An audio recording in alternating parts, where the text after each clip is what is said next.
আমরা এখন দুই বন্ধু মিলে এসেছি বরাকরে। কল্যাণেশ্বরী মন্দির দর্শন করার পরে এখন এসে পৌঁছেছি মাইথন ড্যাম। আমরা বিভিন্ন জায়গা ঘুরে বেড়াচ্ছি এবং তার পাশাপাশি নানান ধরনের মন্দিরও দর্শন করছি, আর সেই সব জায়গার ভিডিও করে এই চ্যানেলে দিচ্ছি। আজকের এই ভিডিওটার মধ্যে দিয়েও তুলে ধরেছি খুব সুন্দর একটি জায়গা, তাই ভিডিওটি প্লিজ শেষ পর্যন্ত দেখতে থাকুন। Good morning. আজকে 12 তারিখ, 12ই এপ্রিল 2026, আর এখন ঘড়িতে সময় সকাল প্রায় 6:05। আর আমি আবারও বেরিয়ে পড়েছি নতুন একটা জায়গার উদ্দেশ্যে। আসলে জায়গাটা নতুন নয়, ইনবন ট্রাভেলার্স এর চোখে নতুন করে দেখা। এইবারের জার্নিতে আমি আর অপরেশ আমরা দুজনই আছি। এখন আমি যাচ্ছি নৈহাটি স্টেশন। নৈহাটি স্টেশন থেকে যাব ট্রেন ধরে ব্যান্ডেল। ঘড়িতে সময় প্রায় সকাল 7:10, আর ব্যান্ডেলের 4 নম্বর প্ল্যাটফর্মে ঢুকছে ব্ল্যাক ডায়মন্ড এক্সপ্রেস। এই ট্রেনটি করে আমরা যাব বরাকর। জার্নি শুরু হতে না হতেই দেখা হয়ে গেল 27576 কামাখ্যা হাওড়া বন্দে ভারত স্লিপার এক্সপ্রেসের সাথে। ব্যান্ডেলকে টাটা জানিয়ে আমরা ছুটে চললাম আমাদের আজকের গন্তব্যের দিকে।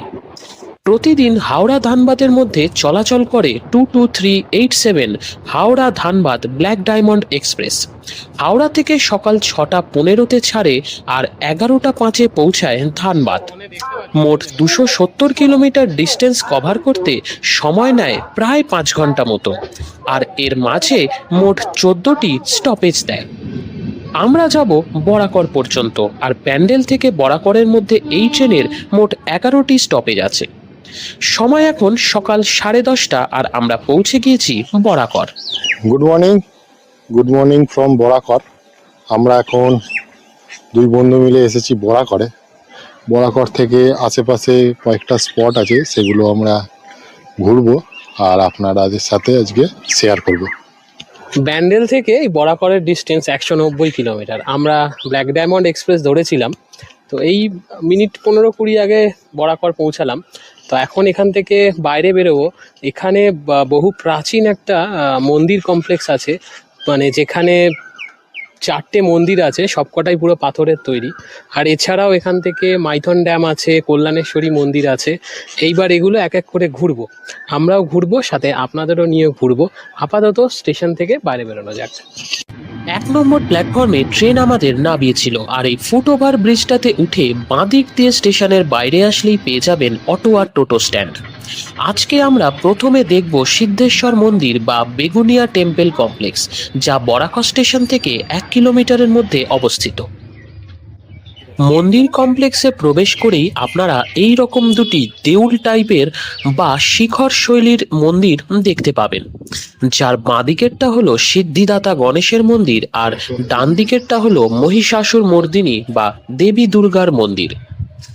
1462 সালে রাজা হরিশ্চন্দ্রের স্ত্রী এই গণেশ মন্দিরটি প্রতিষ্ঠা করেছিলেন। মূল গর্ভগৃহে 3টি শিবলিঙ্গের পাশাপাশি রয়েছে গণেশ ঠাকুরের মূর্তি, এবং পুরো মন্দির জুড়ে রয়েছে বহু প্রাচীন সমস্ত পাথরের খোদাই করা শিল্পকলা।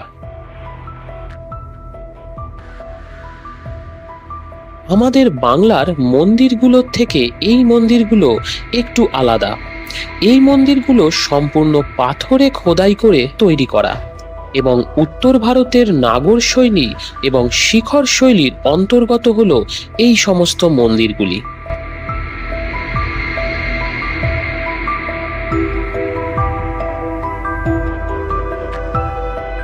এই মন্দিরটি দেবী দুর্গাকে উৎসর্গ করে তৈরি করা। মূল গর্ভগৃহে 3টি শিবলিঙ্গ ছাড়াও রয়েছেন পাথরের মহিষাসুর মর্দিনী রূপে দেবী দুর্গার মূর্তি, যা নিত্য পূজিত হন।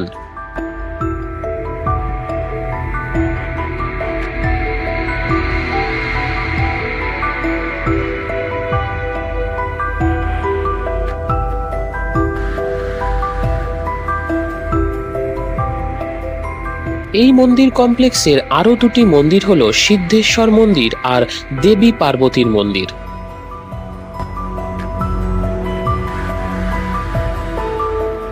পার্বতী মন্দিরটিও শিখর শৈলীর বা দেউল আকৃতির একটি মন্দির।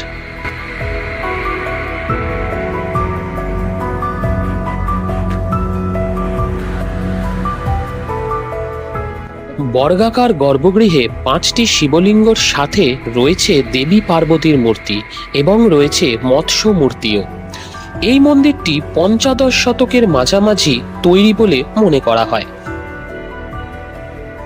এই মন্দির কমপ্লেক্সের সবথেকে প্রাচীন মন্দিরটি হলো এই সিদ্ধেশ্বর মন্দির, যা নাগর শৈলীর অন্তর্গত একটি মন্দির।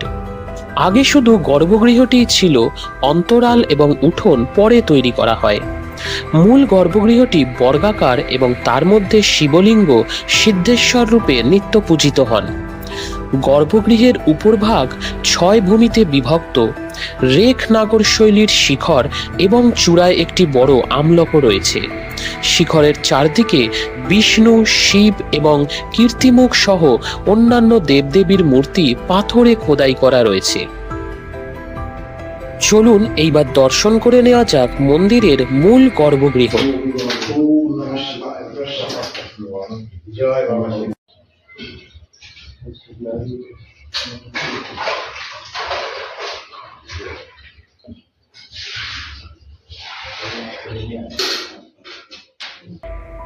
স্থাপত্য শৈলীর বিচারে এই মন্দিরটি 10ম শতকের আগের নয় বলে মনে করা হয়।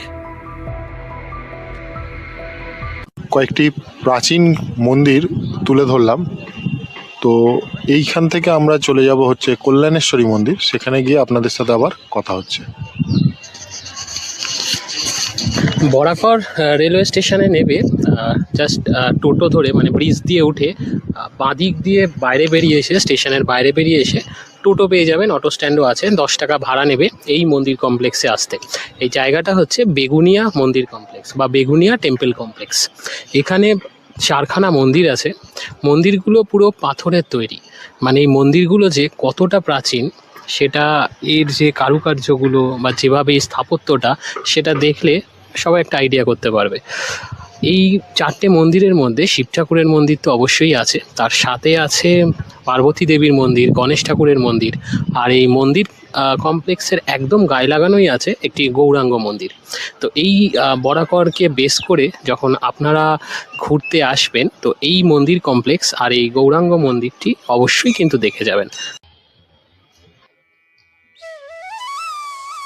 সিদ্ধেশ্বর মন্দির বা বেগুনিয়া মন্দির কমপ্লেক্সের একদম গায়ে রয়েছে এই গৌরাঙ্গ মন্দির।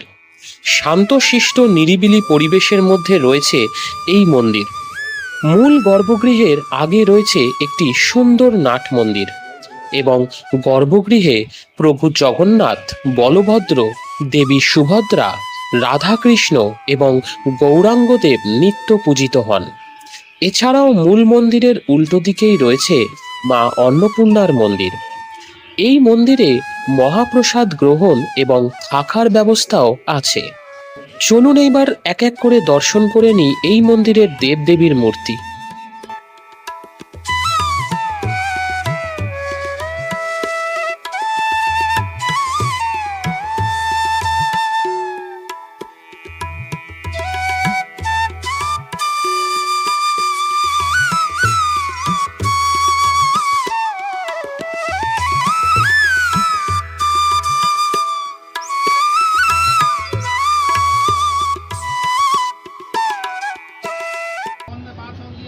ঘড়িতে 12টা মতো বাজে। সকাল থেকে কিছু খাওয়া হয়নি, তাই পেয়ে গিয়েছে খুব খিদে। ঘুগনি, আলু, পাঁপড় এইসব দিয়ে একটা মুখরোচক খাবার দিয়ে সারবো এখন ব্রেকফাস্টটা। আর এর দাম হলো 40 টাকা প্লেট। খাওয়া দাওয়া সেরে একটা টোটো ধরে রওনা দিলাম কল্যাণেশ্বরী মন্দিরের দিকে। 100 টাকা ভাড়া চেয়েছিল, ফাইনালি 80 টাকাতে রাজি হয়েছে যেতে। এইখান থেকে অনেক অটো টোটো পেয়ে যাবেন। টোটোতে সময় লাগবে 20 থেকে 25 মিনিট মতো। এই হলো কল্যাণেশ্বরী মন্দিরের মূল তোরণ। তোরণের মধ্যে দিয়ে প্রবেশ করলেই দুপাশে রয়েছে প্রচুর দোকান, যেখানে আপনারা পুজো দেওয়ার নানান সামগ্রী পেয়ে যাবেন।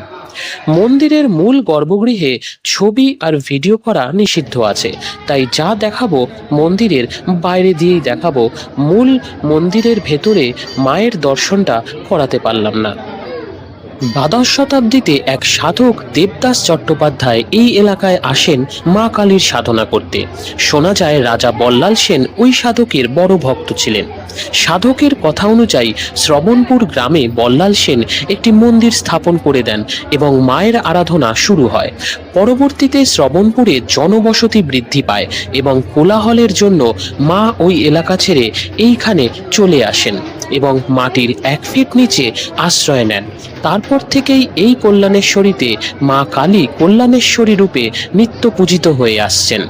কথিত আছে স্বয়ং মা কালী একবার যুবতীর বেশে এক শাঁখারির কাছে শাখা পড়েছিলেন এবং বলেছিলেন শ্রবণপুর গ্রামে মন্দিরের সেবায়িত দেবদাস চট্টোপাধ্যায়ের থেকে টাকা নিতে। সেই শাঁখারি দেবদাস বাবুর কাছে যাওয়ার পরে জানতে পারেন উনি নিঃসন্তান। তারপর দেবদাস চট্টোপাধ্যায় ওই শাঁখারিকে নিয়ে যেখানে শাখা পরানো হয়েছিল সেই স্থানে গিয়ে দেখেন ওখানে কেউ নেই, রয়েছে শুধু পায়ের ছাপ। তারপরেই নাকি তৈরি হয় সেই স্থানে মন্দির। জাগ্রত এই মন্দিরের সাথে জুড়ে আছে বহু অলৌকিক ঘটনা। প্রতি বছর কালী পুজোতে এই মন্দিরে বিশেষ পুজোর আয়োজন করা হয়। আপনারা এই চত্বরে ঘুরতে আসলে মা কল্যাণেশ্বরীর দর্শন কিন্তু অবশ্যই করবেন। মন্দির দর্শন করে বাইরে বেরিয়ে এসে ভাত, ডাল, পাঁপড় ভাজা, আলু পোস্ত, মিক্স ভেজ আর চাটনি দিয়ে লাঞ্চটা সেরে নিলাম। দাম নিয়েছে 120 টাকা। মন্দিরের বাইরেই রয়েছে বেশ কয়েকটা খাবার হোটেল আর সাথে রয়েছে অটো স্ট্যান্ড। সেই অটো স্ট্যান্ড থেকেই আমরা অটো নিয়ে এখন যাচ্ছি মাইথন ড্যাম। ভাড়া লাগলো 100 টাকা আর সময় লাগলো মোটামুটি 20 মিনিট মতো।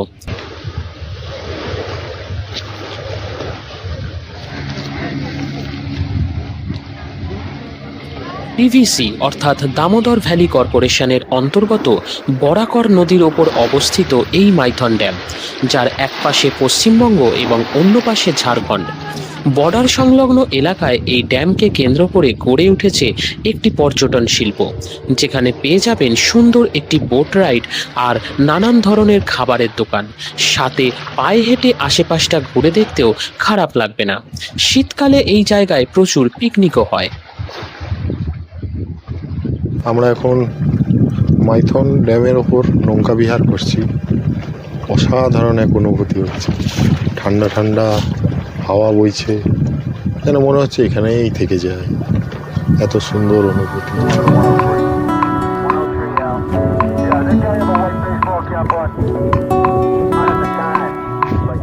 কল্যাণেশ্বরী মন্দির দর্শন করার পরে এখন এসে পৌঁছেছি মাইথন ড্যাম।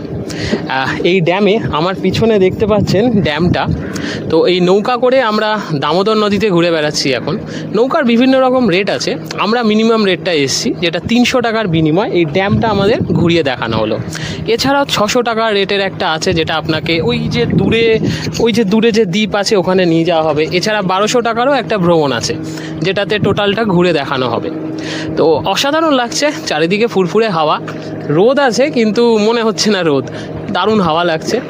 একটা জিনিস কি, এই অফ সিজনে কোথাও একটা ঘুরতে আসলে যেভাবে জায়গাটা ঘোরা যায় না, সিজনে সেটা হয় না। সিজনে প্রচুর লোকের ভিড় থাকে, ঠিকভাবে ঘোরাও যায় না। এই নিজের মতো করে ঘুরতে হলে অফ সিজনে আসতে হবে। ওইখানে স্পিড বোটও আছে, স্পিড বোটে করেও ঘোরানো হয়। তবে স্পিড বোটে কি জাস্ট আপনাকে ঘুরিয়ে দেবে, চারিদিকে নিয়ে চলে আসবে, কিন্তু এই নৌকায় যে মজাটা, আস্তে আস্তে ঘুরছি, রিল্যাক্সে হাওয়া চলছে, দারুণ লাগবে। তো মাইথন ঘুরতে আসলে অবশ্যই এইটা কিন্তু ট্রাই করবেন।